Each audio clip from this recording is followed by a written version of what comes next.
Cobaan yang diberikan Allah kepada keluargaku sangatlah berat. Sampai-sampai ayahku mengalami depresi dan nyaris gila. Bayangkan, penderitaan yang harus kami alami. Rumah dibakar orang, tak satu pun barang berharga yang dapat diselamatkan kecuali baju yang melekat di badan. Kebakaran itu terjadi tengah malam ketika seluruh keluarga sedang tertidur lelap.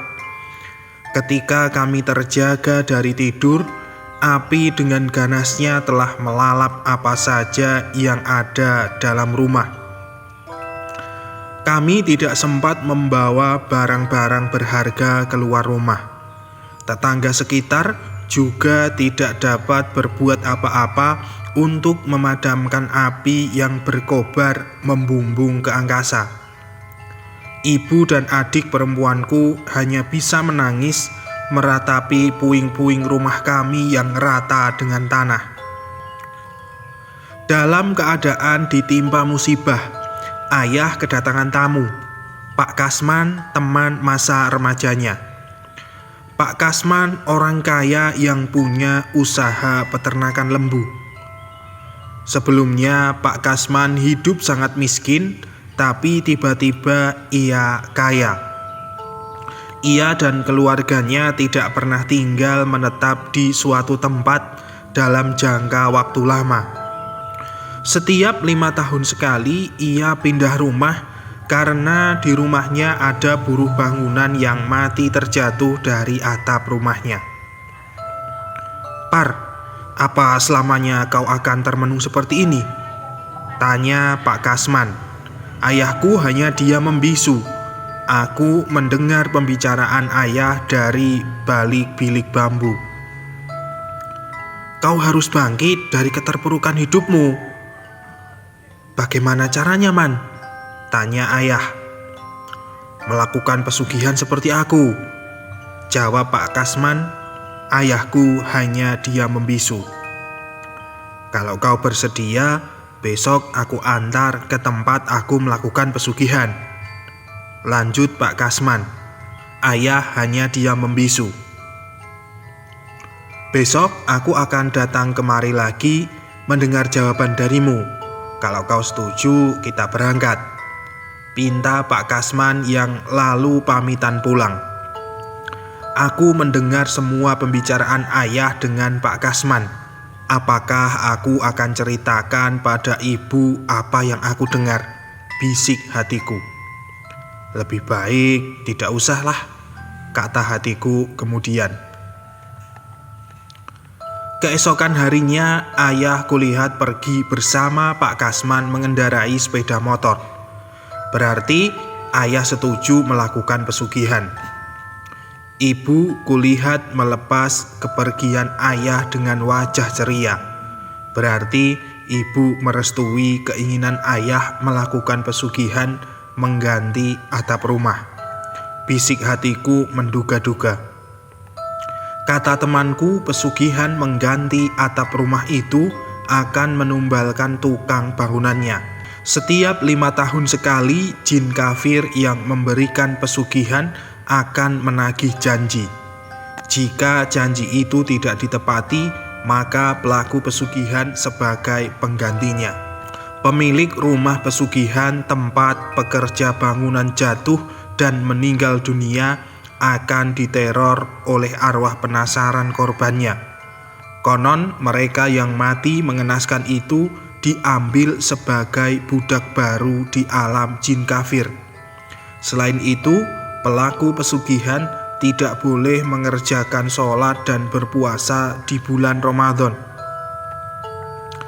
Seharian ayah pergi bersama Pak Kasman dan tengah malam baru tiba kembali di rumah. Tiba-tiba terdengar suara mesin sepeda motor berhenti di depan rumah. Dengan bergegas ibu membukakan pintu. "Singgah dulu, Man, minum kopi," kata ayah. Pak Kasman menolak permintaan ayah. Ia buru-buru pulang ke rumahnya. "Anak-anak sudah tidur?" tanya ayah. "Sudah," jawab ibu. Dari celah-celah dinding kamar, aku mengintip pembicaraan ayah dengan ibu di ruang tamu. Ayah membawa karung beras ukuran 10 kilo. "Apa isinya, Yah?" tanya ibu tidak sabar. "Cobalah ibu buka ikatannya," pinta ayah. Begitu dibuka, ternyata isinya emas batangan. "Kita akan menjadi orang kaya, Yah," sahut ibu gembira. "Tapi setiap 5 tahun sekali kita harus menyediakan tumbal," jawab ayah lesu. "Masalah tumbal nanti kita pikirkan," sahut ibu. Malam itu ayah dan ibu dapat tidur nyenyak. Emas batangan itu kalau dijual dapat melunasi hutang tunggakan ayah pada rentenir dan sisanya bisa dijadikan modal membuka usaha baru. Pagi harinya ayah pergi menjual emas batangan yang diperolehnya dengan melakukan pesugihan. Pada malam harinya ayah mengumpulkan kami di ruang tamu. Ayah berterus terang telah melakukan pesugihan. Kami diminta untuk merahasiakannya. Kami mematuhi perintah ayah. Di hadapan kami, ayah memperlihatkan segepok uang dalam jumlah ratusan juta rupiah. Ayah dan ibu sepakat pindah rumah ke desa lain untuk menghilangkan perasaan curiga tetangga di sekitar rumah kami. Ayah membeli rumah semi permanen di depan jalan raya.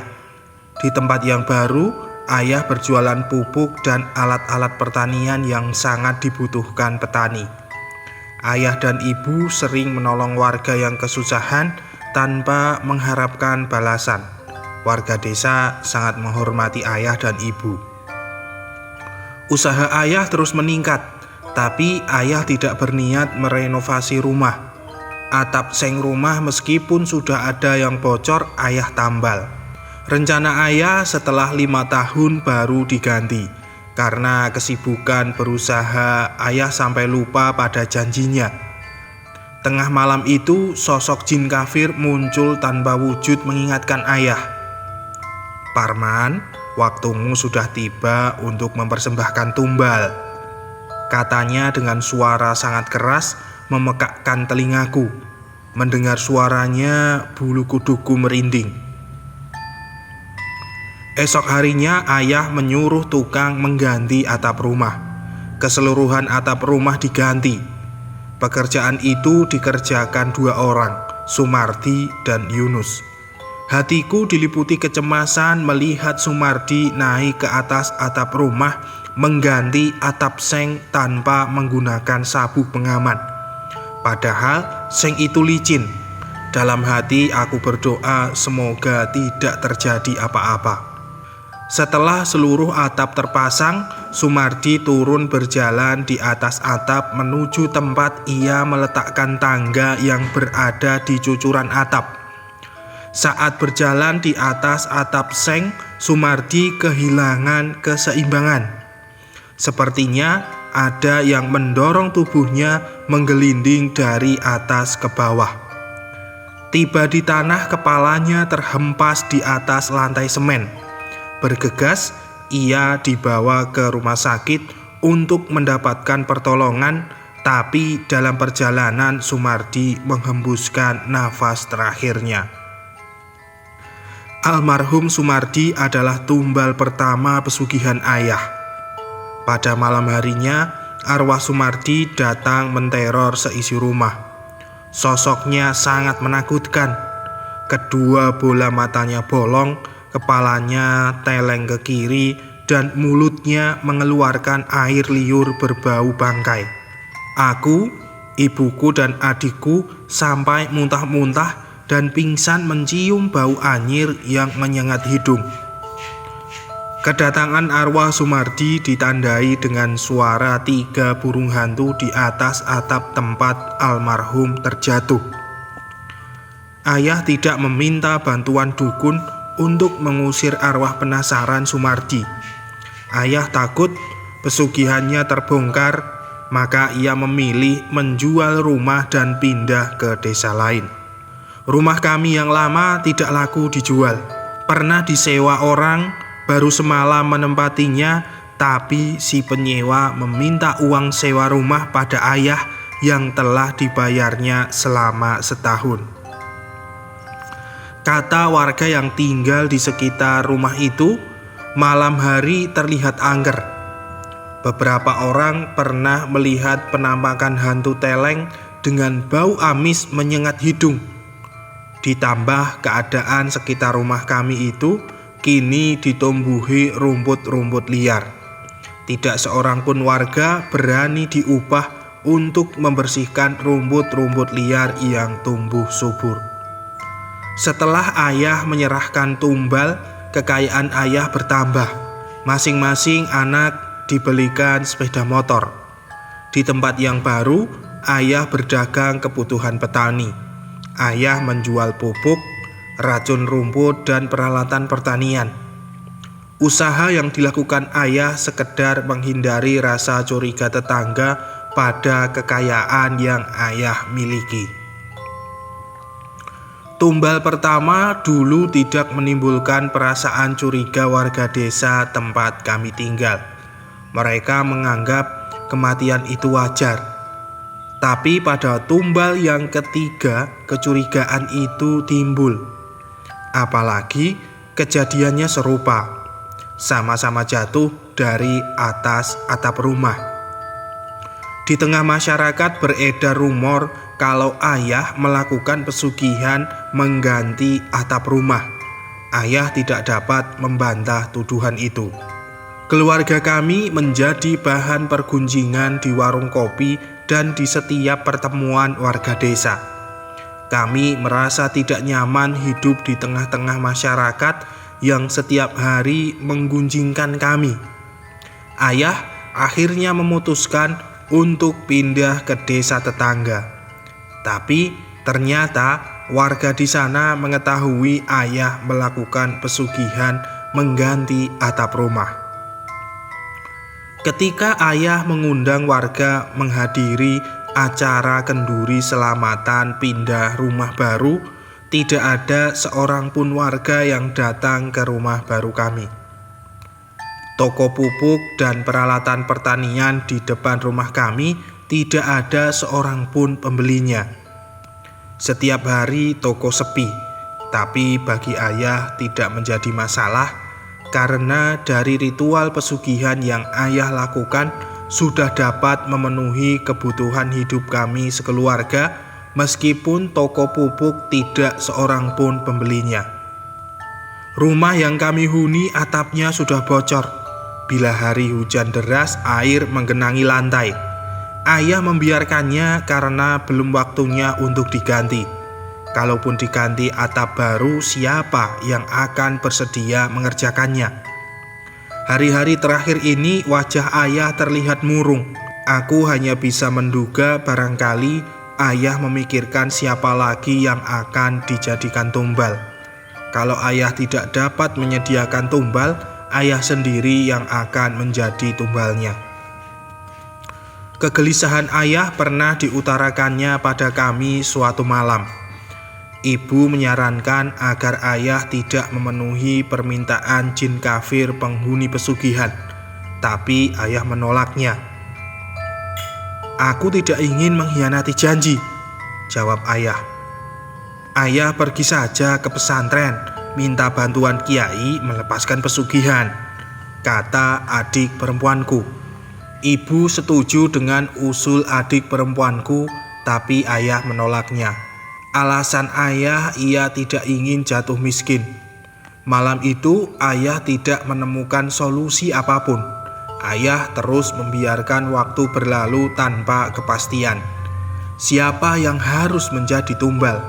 Pertanyaan seperti itu sepanjang hari menghantui hatiku. Semua orang sudah tahu jika ayah melakukan pesugihan mengganti atap rumah, sehingga tidak seorang pun mau disuruh mengganti atap rumah kami yang bocor. Sejak aku dan adikku berumah tangga tinggal di luar kota, ayah tinggal berdua bersama ibu dan setiap bulan kami datang menjenguk mereka. Menjelang pukul 11, ada nomor HP ibu yang masuk. "Ada apa, Bu?" tanyaku begitu mendengar suara isak tangis ibu. "Ayahmu jatuh dari atap rumah," jawab ibu. Kata-kata yang diucapkannya terbata-bata. HP langsung ditutup ibu. Berulang kali aku mencoba menghubungi ibu, tidak aktif. Bersama seluruh keluarga aku bergegas menuju ke rumah ayah. Seluruh keluarga besar ayah dan ibu sudah terlihat di sana, tapi warga sekitar tak ada yang nampak. Yang terlihat hanya Ustadz Somad. Saat aku membuka kain selendang putih yang menutupi wajah ayah, hatiku merasa sangat miris melihatnya. Wajah ayah semasa hidupnya putih bersih. Kini wajah ayah berubah menjadi hitam seperti arang. Bola matanya berwarna merah seperti bara api. Wajah ayah terlihat menakutkan. Tubuh ayah sangat berat waktu diangkat menuju kamar mandi untuk dilaksanakan fardu kifayahnya. Dari jasadnya tercium bau amis menyengat hidung. Aku dan keponakan ayah terhuyung-huyung memikul jenazah ayah menuju ke pemakaman umum. Rasanya kami memikul beban yang sangat berat. Demikian pula waktu jenazah diturunkan ke liang lahat, dalam pandangan mataku kuburan untuk ayah sangat sempit. Malam pertama ayah berada di alam kubur. Acara tahlilan dilaksanakan di rumah adik perempuanku. Di rumah kami percuma saja dilaksanakan tahlilan karena warga tidak ada yang mau datang. Rumah itu kami tinggalkan begitu saja. Di depan rumah tertera tulisan, "Rumah ini dijual, hubungi langsung." Di situ tertulis nomor HP-ku dan nomor HP adikku yang dapat dibuka. Di situ tertulis nomor HP-ku dan nomor HP adikku yang dapat dihubungi. Sejak ayah meninggal, ibu tinggal bersama adik perempuanku. Ibu baru mau bercerita tentang kematian ayah pada hari ke-7 kematian ayah. Siang itu waktu ibu pergi ke pasar, ayah mengganti seng atap rumah. Belum sempat ia pasang seng baru, ayah terjatuh. Kepalanya membentur lantai semen.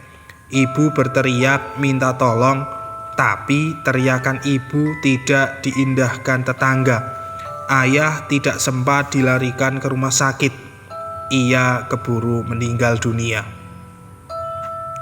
Cerita ini diceritakan oleh Rusdi.